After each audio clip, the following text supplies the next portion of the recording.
पहला क्वेश्चन मैं ले रहा हूं वेक्टर एंड काइनेमैटिक्स से। वेक्टर का क्वेश्चन कि if mod of A plus mod of B is equal to mod of A minus mod of A plus B is equal to mod of A minus B, then find the angle between vector A and vector B। ठीक है, ये question हो गया हमारा। तो इसको करना है। सॉल्यूशन क्या है, मान लेते हैं A और B के बीच का जो एंगल है थीटा है, वही हमें फाइंड आउट करना है। Let theta be the angle between A vector and B vector,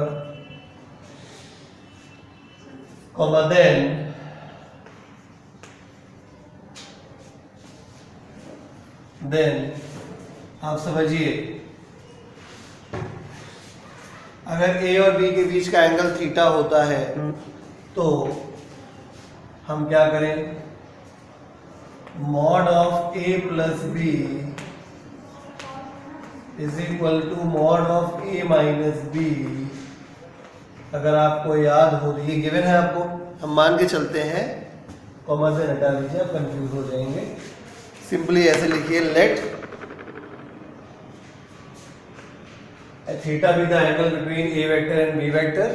ठीक है, और गिवन क्या है क्वेश्चन में, गिवन है A vector plus B vector mod is equal to A vector minus B vector mod. A vector plus B vector is R vector and A vector minus B vector is S vector. Got it? R vector को simply R लिख सकते हैं, S vector को simply S लिख सकते हैं। ठीक है, हम इसको सिंपल एडिशन सब्ट्रैक्शन वाले फॉर्मूले से बता रहे हैं। हम चाहें तो इसको डॉट प्रोडक्ट से भी कर सकते हैं, लेकिन जो सिंपल है वो बता रहा हूँ। ठीक है, तो mod of A plus B is equal to mod of A minus B अगर है तो हम ए प्लस बी को आर कहते हैं, ए माइनस बी को एस कहते हैं। जो आर का फॉर्मूला होता है वो होता है A square plus B square plus 2ab cos theta, जो कि थीटा ए और बी के बीच का एंगल होता है। वही हमने एज्यूम भी किया है, let theta be the angle between A and B. यानी कुल मिला के R equal to A plus B अगर है तो फिर ये फॉर्मूला लगाया जा सकता है। उसी प्रकार से अगर ए और बी के बीच का एंगल थीटा हो तो एस का formula under root A square plus B square minus 2ab cos theta हो जाता है। ठीक है, स्क्वायर करेंगे बोथ साइड तो ये स्क्वायर रूट हट जाएगा, फिर ए स्क्वायर बी स्क्वायर सब्ट्रैक्ट हो जाएगा। ठीक है ना, मतलब ये कैंसिल हो जाएगा, और ये वाला जब इधर आ जाएगा तो ये ऐड हो जाएगा, यानी आंसर आ जाएगा। फिलहाल मतलब नेक्स्ट स्टेप आ जाएगा 4ab cos theta is equal to 0। ठीक है, तो अगर ठीक है, तो 4ab cos theta is equal to 0, यानी cos theta is equal to 0। Got it? So इसका मतलब हो गया कि थीटा का वैल्यू क्या है, 90 डिग्री। तो ये आपका आंसर आ गया इस सवाल का। एक एक सवाल आप ध्यान से समझिए और अपने पास कहीं अलग से लिख लीजिए। मैं बार बार कह रहा हूं, ठीक है, आपके फाइनल एग्जाम में ये आपको हेल्प करेगा। ठीक है, तो अगर a प्लस बी का mod is equal to a minus B का मॉड हो और हमें a और b के बीच का एंगल निकालना हो, तो हम मान लेते हैं कि थीटा उनके बीच का एंगल था। तो जो दिया था a vector plus b vector mod equal to a vector minus b vector mod. So a vector plus b vector is r and a vector minus b vector is s। r vector के mod को r लिख सकते हैं, s vector के mod को s लिख सकते हैं। r का फॉर्मूला ये होता है, s का ये होता है। अगर a और b के बीच का एंगल थीटा है तो ठीक है, सॉल्व कर लिया तो स्क्वायर रूट से स्क्वायर रूट कैंसिल हो जाएगा, a square plus b square से a square plus b square cancel हो जाएगा, ये इधर आ जाएगा 2 2 4 हो जाएगा, 4ab cos थीटा 0 हो गया, थीटा की वैल्यू 90 डिग्री हो गई। तो ये हमारा पहला क्वेश्चन हो गया। अब हम अगला क्वेश्चन उठाएंगे।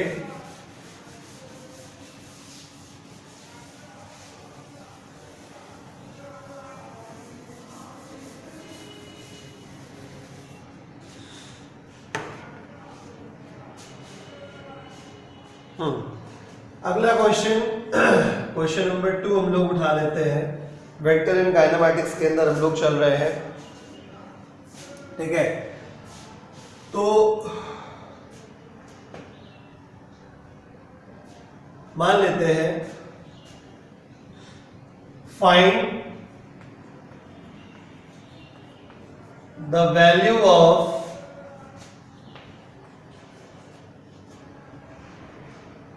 k if vector A is equal to ki cap plus 2j cap minus 3k cap and B vector is equal to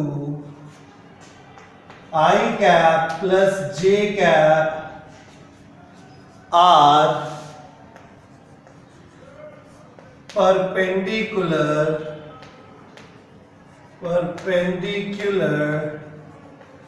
to each other, perpendicular to each other. Now solution क्या है इसका?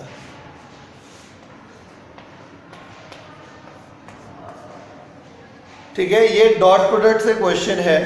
Question में कहीं लिखा नहीं कि dot product का इस्तेमाल होगा, बस आपको इतना ध्यान देना है कि ए और बी दोनों एक दूसरे से 90 डिग्री एंगल पे हैं, ठीक है, यानी परपेंडिकुलर है, तो 100% उनका डॉट प्रोडक्ट क्या होना चाहिए? 0 होना चाहिए, ठीक है। तो लिखेंगे because vector A is perpendicular to vector B, ठीक है, therefore A vector dot B vector is equal to 0.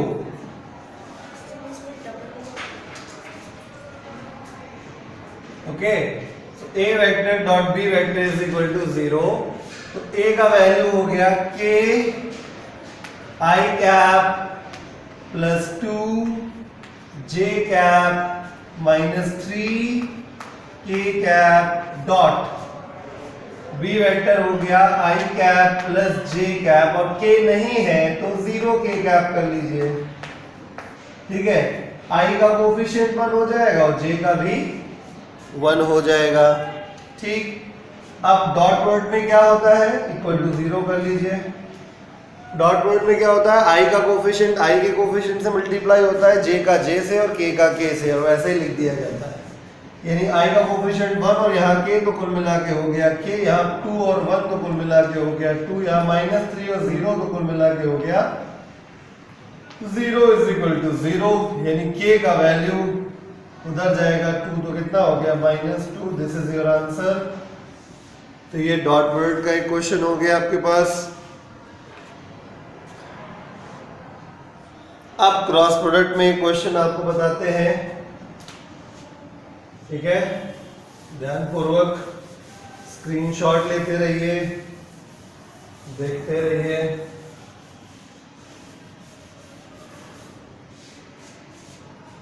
Question number 3 है,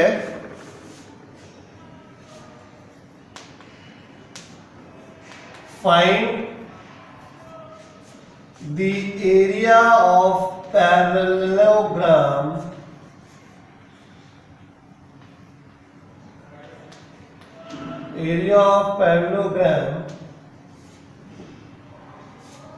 whose two adjacent sides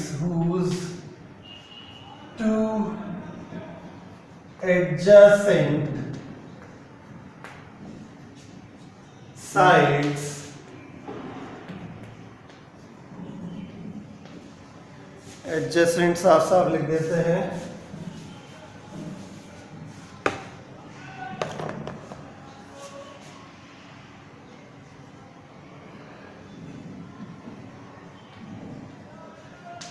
whose two adjacent sides are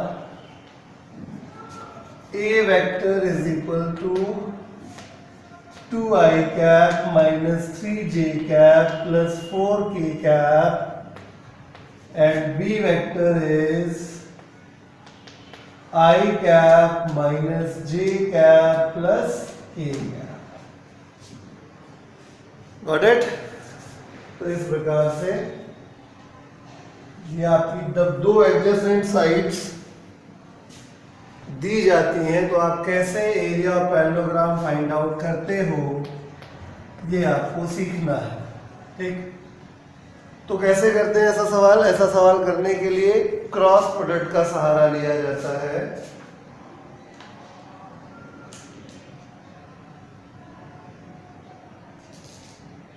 cross product का सहारा लिया जाता है।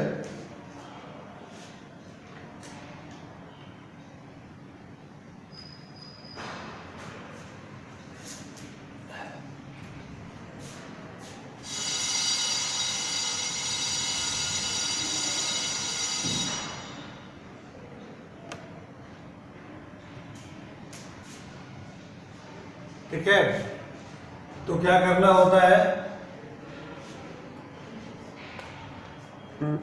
A vector cross B vector कैसे किया जाता है बहुत ध्यान से समझिएगा। आप पहले एक ऐसे बॉक्स बना लीजिए, आई कैप जे कैप एंड के कैप कर दीजिए। आई के कोफिशिएंट 2 -3 और +4 हो जाएंगे और b के +1 -1 एंड +1 हो जाएंगे। और इस तरह से जब आप इसको लिख लेंगे तो उसके बाद क्या करना है? आप प्लस लिखिए एक जगह, फिर एक जगह माइनस लिखिए, फिर एक जगह प्लस लिखिए, फिर प्लस वाले के साथ आई कैप लिखिए, फिर जे कैप लिखिए। ये फिक्स प्रोसीजर है, सबके साथ किया जाता है। फिर आप छोटे छोटे डिटर्मिनेंट्स बना लेंगे। ये डिटर्मिनेंट होते हैं, मैथ्स में पढ़ाया जाता है। ठीक है, एक चीज होती है मैट्रिक्स और एक होता है डिटर्मिनेंट। ये डिटर्मिनेंट्स होते हैं। मैट्रिक्स में ऐसे ऐसे साइन बना होता है, ऐसे ऐसे ऐसे बॉक्स बनता है। ठीक है, इसमें बॉक्स नहीं है। ठीक, तो करना क्या है? बस आपको जहां पे आई लिखा है तो आई के बॉक्स को फिल करने के लिए आई के परपेंडिकुलर और आई के हॉरिजॉन्टल जो है उसको छोड़ देना है, बाकी सब लिख लेना है सेम पैटर्न पे। ठीक है, तो आई के साथ क्या है अपने पास? यहाँ पे 3 है, ये 4 है, ये -1 है और ये +1 है।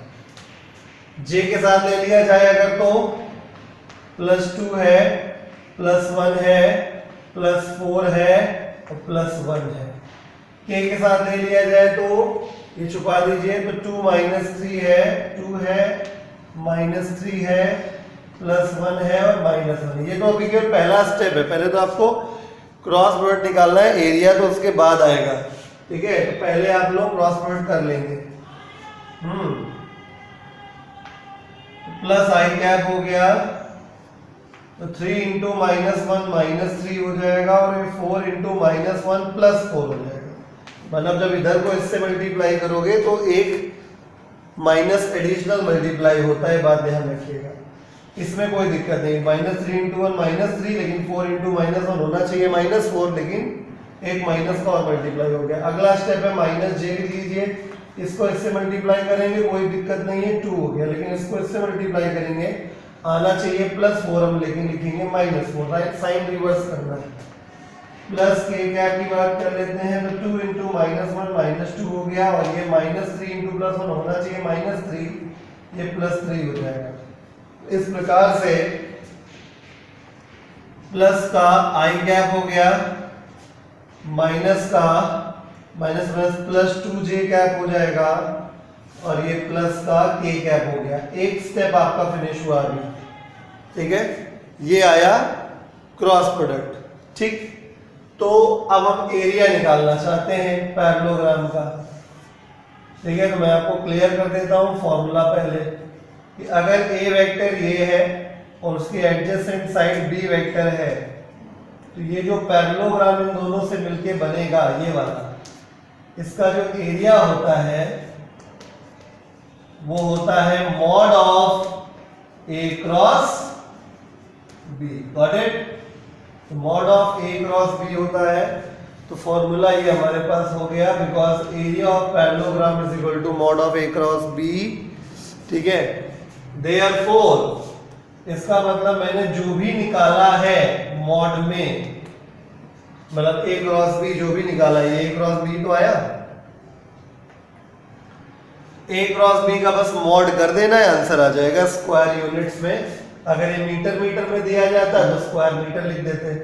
ए क्रॉस बी का वैल्यू कितना है?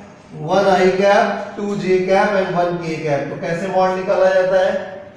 सारे कोफिशिएंट का स्क्वायर किया जाता है, 1 का स्क्वायर, फिर 2 का स्क्वायर और फिर से 1 का स्क्वायर। ठीक है,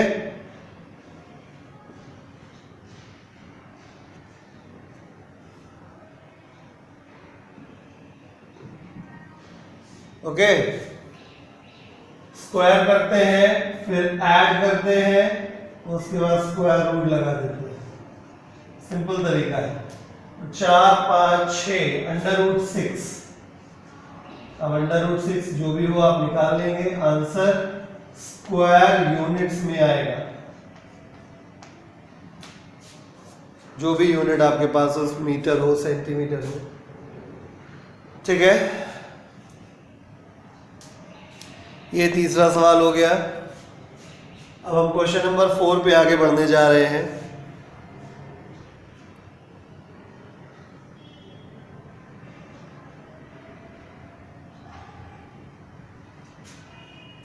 अगला सवाल क्वेश्चन नंबर 4 होगा।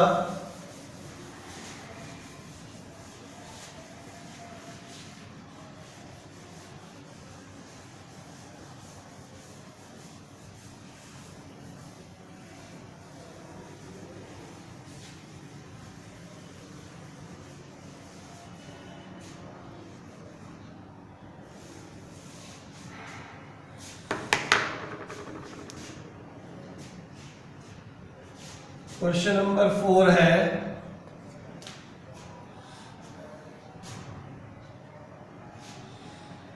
बाय व्हाट, या ऐसे लिख लीजिए, what should be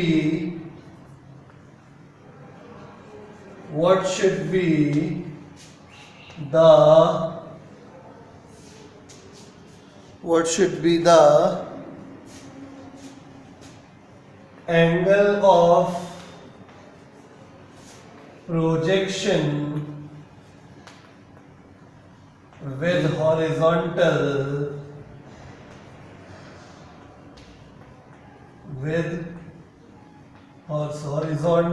what should be the angle of projection with horizontal? What should be the angle of projection with horizontal so that the projectile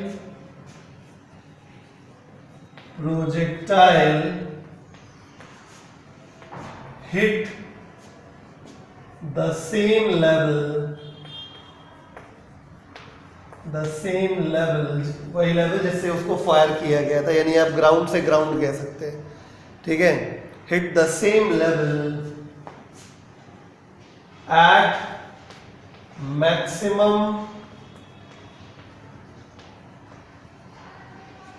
horizontal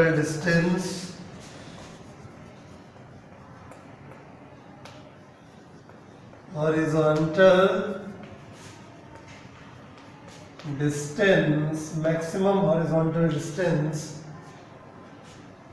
ठीक है, also find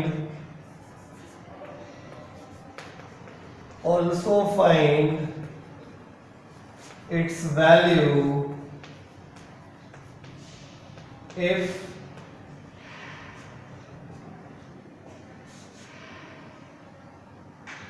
velocity of projection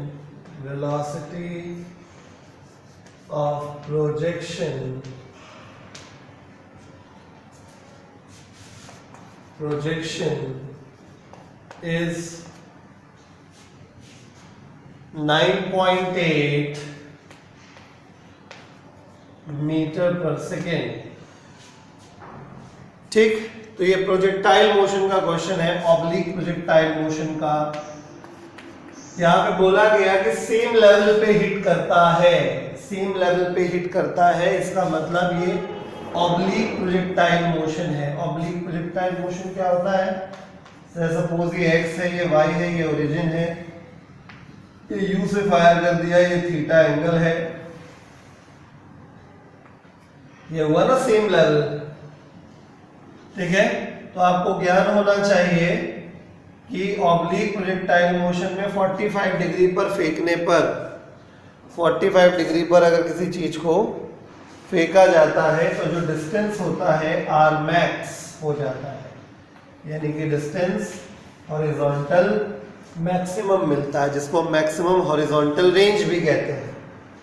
ठीक है, इसका formula u square by g होता है। वैसे range का formula जो होता है, मैं यहाँ साइड में लिख दे रहा हूं बादल बना के, रेंज का बेसिक फॉर्मूला होता है u square sine 2 theta by g, होता है u square sine 2 theta by ji.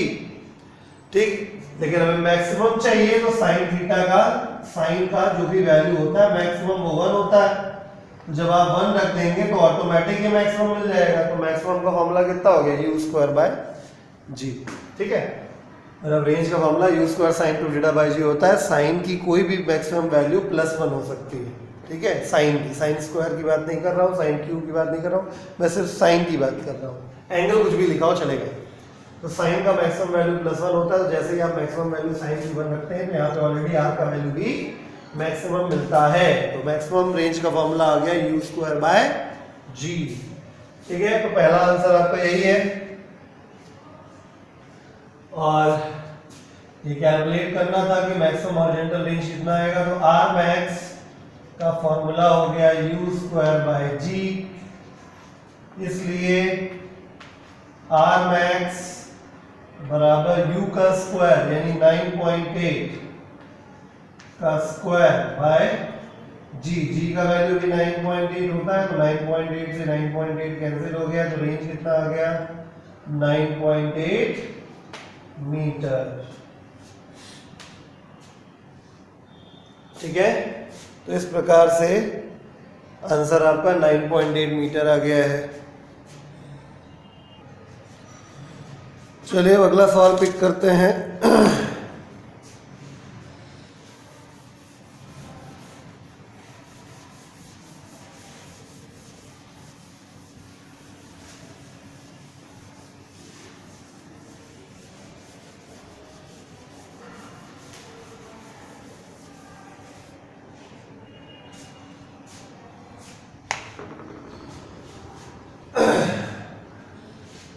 Question number 5 होगा I think.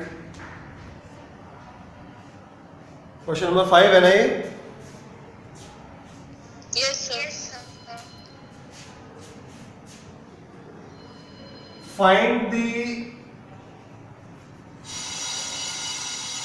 acceleration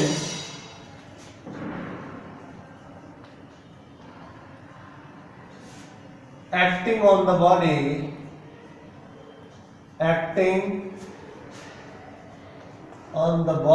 find the acceleration acting on the body moving on a horizontal circular path,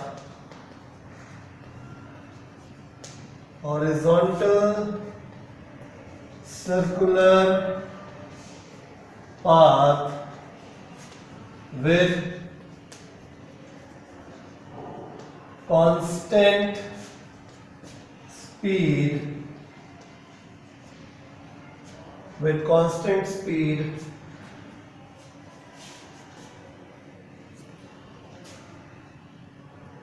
5 meter per second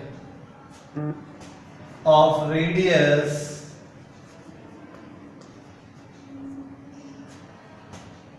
10 meters. तो सबसे पहली बात, body पर acceleration निकालना है, लेकिन बॉडी एक हॉरिजॉन्टल सर्कुलर पाथ पर चल रहा है।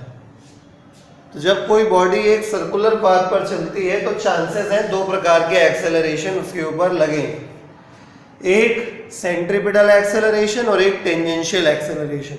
लेकिन जब स्पीड फिक्स हो जाती है तो टेंजेंशियल एक्सेलरेशन जीरो हो जाता है। यानी कुल मिला के बेसिकली जो जब सर्कुलर पाथ पर ऑब्जेक्ट चलता है तो उसके एक्सेलरेशन का फॉर्मूला होता है √ac² प्लस at स्क्वायर, यानी सेंट्रीपिटल एक्सेलरेशन का स्क्वायर प्लस टेंजेंशियल एक्सेलरेशन का स्क्वायर। बट इस क्वेश्चन में स्पीड फिक्स्ड है, ये इस बात को इंडिकेट कर रहा है कि टेंजेंशियल एक्सेलरेशन जीरो हो जाएगा। ठीक है, जब स्पीड फिक्स होती है सर्कुलर पाथ पर, ठीक है, पहली बात समझ में आई कि जब हॉरिजॉन्टल सर्कुलर पाथ पर बॉडी चलेगी तो एक्सेलरेशन का फॉर्मूला √ac² प्लस at का स्क्वायर होगा। ठीक, और इस ac का स्क्वायर प्लस at का स्क्वायर में at जीरो हो जाएगा अगर वो कांस्टेंट स्पीड से चल रहा हो तो यहाँ पे at की वैल्यू जीरो है, इस वजह से अल्टीमेटली एक्सेलरेशन सिर्फ रह गया कितना, सेंट्रीपिटल एक्सेलरेशन। सेंट्रीपिटल एक्सेलरेशन का फॉर्मूला आपके पास होगा v² r। तो v का वैल्यू 5 है और r का वैल्यू 10। इस हिसाब से जो एक्सेलरेशन आया वो 2.5 मीटर पर सेकेंड स्क्वायर आया, वो भी किधर, टूवर्ड्स